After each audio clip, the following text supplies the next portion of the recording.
up here. Set.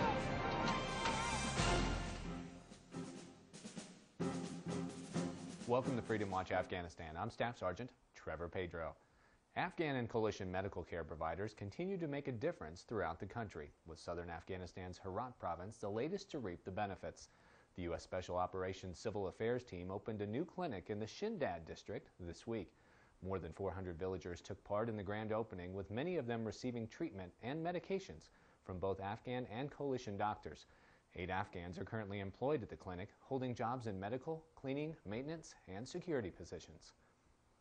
U.S. combat outposts are scattered throughout eastern Afghanistan.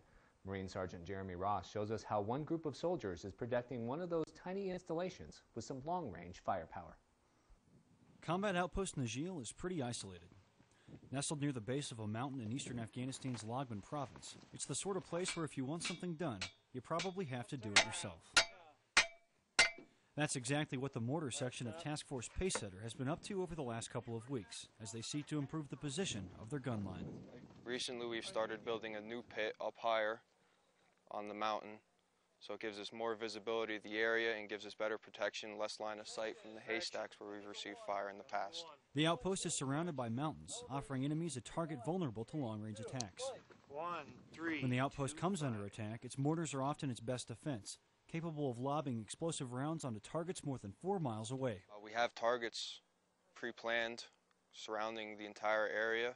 We know their fighting positions that they've been using, so as long as we have PID, that we're able to automatically pinpoint it and we can adjust off of that. Moving the gun line up the hill will increase the crew's range and expand their sectors of fire. In short, the higher the mortars, the farther the effective range, the safer the outpost becomes. So at all hours of the night, we've been hit at 1900, we've been hit at 02 in the morning, we've been hit at 06 in the morning. Our guys are on those guns, ready up.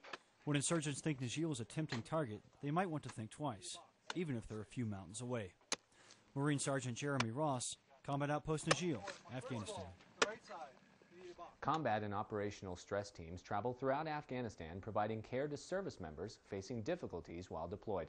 Staff Sergeant Jason Armstrong brings us this story of a soldier who found help at just the right time.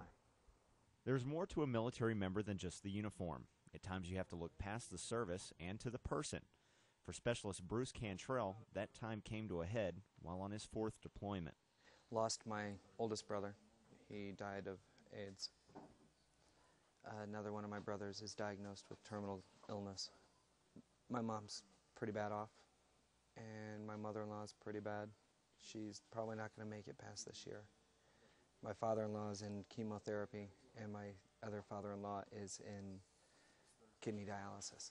He had begun to seek, but on Easter Sunday of 2008, Cantrell had decided to permanently solve his temporary problems. I had that mental breakdown, and I wanted to die. I really did. I was completely out of it. Just before he swallowed the pills that he hoped would take his life, the phone rang. And I called him, and I was like, what are you doing? And he's like, oh, I'm finishing up extra duty stuff. No, I said, no, you're not. You're done. You can get up here to church, and you can get here right now. Since that day, Cantrell has continued to seek support from combat and operational stress, chaplains, friends, and family. Now, what was just a few months ago a story of depression and a cry for help has become one of success and hope. I've had my ups and downs, but it's not bad. I'm accepting responsibility of what I've done and who I am. I'm figuring all that out, and it's not so bad. For Specialist Cantrell, there has been a big motivating factor along his road to recovery. My daughter is my biggest motivating factor. Suicide is the most selfish thing you can do. If you feel like you're depressed and you can't talk to anybody, go to Combat Stress. They're there to help you. His next step is to get his degree in psychology so that one day he can work with stress cases in the civilian sector. Staff Sergeant Jason Armstrong, Bagram Airfield, Afghanistan. That's all for this edition of Freedom Watch Afghanistan. I'm Staff Sergeant Trevor Pedro. Thanks for watching.